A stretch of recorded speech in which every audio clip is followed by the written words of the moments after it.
warahmatullahi wabarakatuh. Selamat pagi anak-anak, semoga hari ini kalian semua baik-baik saja. Nah, pada hari ini kita akan melanjutkan pembelajaran kita kemarin. Tapi kali ini kita tetap belajar di tema 1, subtema 1, dan pembelajaran yang kedua. Nah, sebelum belajar, marilah kita berdoa menurut agama dan kepercayaan kita masing-masing. Berdoa mulai. Berdoa selesai. Nah, adapun tujuan pembelajaran yang akan kita capai yaitu Adapun tujuan dari pembelajaran yang akan kita capai yaitu yang pertama, melalui pengamatan terhadap contoh berbagai gambar ilustrasi, siswa nantinya dapat menjelaskan ragam gerak ilustrasi. Yang kedua, melalui pengamatan gambar cerita, siswa nantinya dapat membuat cerita sesuai dengan gambar secara tepat. Dan yang terakhir, melalui kegiatan membaca teks, siswa dapat mengidentifikasi gerak ikan di air dengan benar. Edo semakin menyukai kelinci. Selain bulunya yang lebat, gerakannya juga lincah. Sayur kesukaan Edo juga sama dengan makanan kelinci, yaitu wortel. Nah, sekarang mari sama-sama kita mengamati gambar cerita. 1. Pak Rudi mengajak Edo main ke kandang kelinci miliknya. Kandangnya sangat luas, kelincinya banyak sekali. 2. Pak Rudi dan Edo memberi makan kelinci. Mereka memberikan wortel. Kelinci sangat suka makan wortel. Semua kelinci berkumpul mendekat pada Edo. 3. Edo senang sekali. Edo tertawa kegirangan melihat tingkah lucu kelinci-kelinci di kandang kelinci milik Pak Rudi. Semakin lama diamati, tingkah lucu kelinci semakin menggemaskan. Edo pun ikut berlarian mengejar kelinci. Sesekali, Edo menirukan gerakan lucu kelinci, melompat, berlari, dan berdiri dengan dua kaki.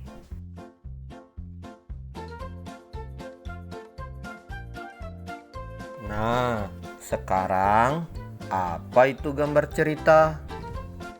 Gambar cerita merupakan gambar atau serangkaian gambar yang mengandung sebuah cerita. Contoh gambar cerita adalah gambar ilustrasi. Gambar ilustrasi merupakan gambar yang mendukung isi sebuah bacaan atau teks. Gambar ilustrasi dibedakan menjadi dua macam, yaitu yang pertama yaitu gambar yang berupa foto. Yang kedua, gambar tangan. Ragam gambar ilustrasi. Yang pertama yaitu cergam atau cerita bergambar. Yang kedua, komik. Yang ketiga, pamflet. Yang keempat, sampul. Yang kelima, kartun. Yang keenam adalah karikatur.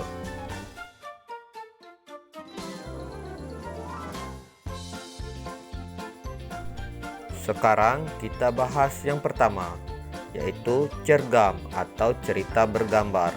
Cergam fokus pada narasi dan teks cerita. Cerita hanya sebagai pelengkap. Yang kedua, komik.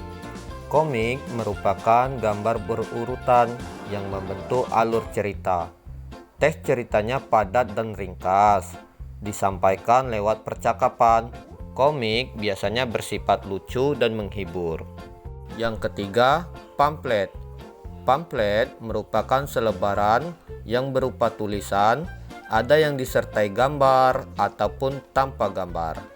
Nah, pamflet bertujuan untuk menyampaikan pesan atau informasi kepada pembaca. Yang keempat adalah sampul. Sampul adalah bagian buku berupa gambar ilustrasi yang mewakili isi buku tersebut. Yang kelima adalah kartun. Kartun merupakan gambar lucu yang mewakili suatu tokoh karakter, peristiwa, ataupun kejadian tertentu.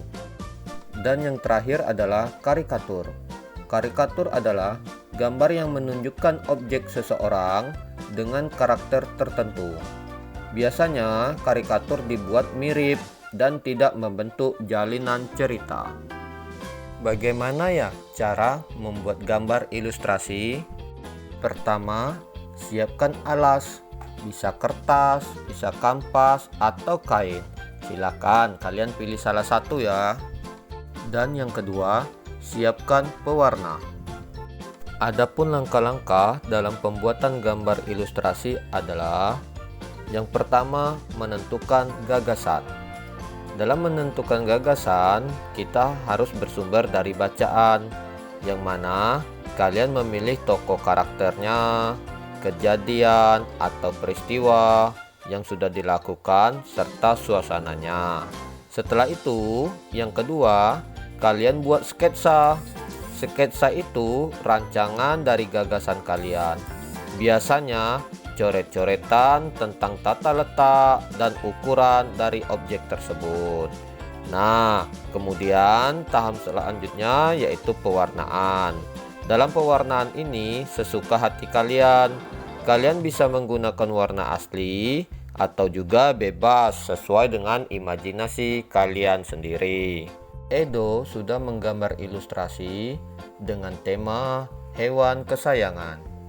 Edo menggambar Siti dan kucing kesayangannya seperti ini. Nah, kalian juga bisa ya menggambar dengan tema yang sama sesuai dengan buku pada halaman 11. Setelah itu, kalian kerjakan juga halaman 12. Ada gambar cerita tentang kelinci. Kalian susun dan karang ceritanya ya. Masih ingatkah kalian bagaimana caranya kelinci bergerak? Kelinci memiliki dua kaki depan dan dua kaki belakang. Fungsi utama kaki pada kelinci adalah untuk bergerak. Nah, kelinci bergerak untuk meloncat menggunakan kaki belakang yang kuat dan panjang. Sekarang coba kalian amati gambar-gambar hewan ini ya. Yang pertama adalah burung. Burung bergerak dengan sayap dan kakinya. Sayap untuk terbang, sedangkan kaki untuk berjalan. Yang kedua, kambing. Kambing mempunyai dua pasang tungkai kaki, dua kaki depan dan dua kaki belakang. Kaki kambing berfungsi untuk berjalan, berlari, dan melompat. Dan yang ketiga, rusa. Rusa bergerak dengan empat kakinya yang kurus, namun kakinya sangat kuat dan lincah. Yang keempat, kucing. Kucing mempunyai dua pasang tungkai, dua kaki depan dan dua kaki belakang yang berguna untuk berjalan, berlari, dan melompat. Selanjutnya yang kelima, kadal. Kadal memiliki dua pasang tungkai depan dan dua tungkai belakang. Kadal bergerak secara merayap sebab memiliki kaki-kaki yang pendek. Dan yang terakhir adalah monyet. Monyet bergerak dengan kaki dan tangannya.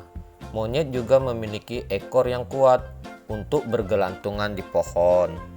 Sekarang kalian simak bacaan berikut. Gerak ikan di air. Ikan memiliki sistem gerak yang unik. Sistem gerak ikan berbeda dengan hewan vertebrata yang lain. Hal ini karena ikan hidup di air. Salah satu bentuk tubuh yang paling banyak yang dimiliki oleh hewan air adalah bentuk rudal. Bentuk tubuh ini memungkinkan ikan meliuk ke kiri maupun ke kanan, serta mengurangi hambatan saat berenang. Ikan bergerak dengan menggunakan sirip dan ekornya. Ikan juga memiliki gelembung-gelembung renang.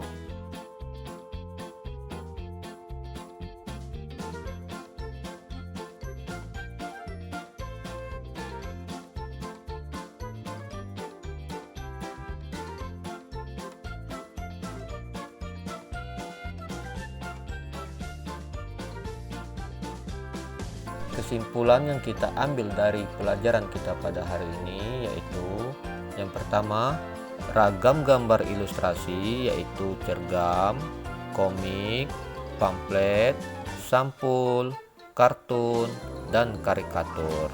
Yang kedua, langkah dalam membuat gambar ilustrasi yaitu yang pertama, kita harus menentukan gagasan. Selanjutnya, membuat sketsa dan pewarnaan.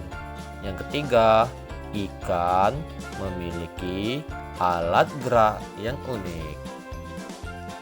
Demikian materi kita hari ini. Semoga apa yang kita pelajari bermanfaat bagi kita ke depannya. Untuk kedepannya Bapak minta pada kalian tetap pelajari, tetap ulangi apa yang telah kita pelajari pada hari ini di rumah ya. Nah, Bapak mohon maaf apabila dalam penyampaian Bapak tadi terdapat kesalahan. Bapak akhiri, wabillahi taufiq wal hidayah. Wassalamualaikum warahmatullahi wabarakatuh.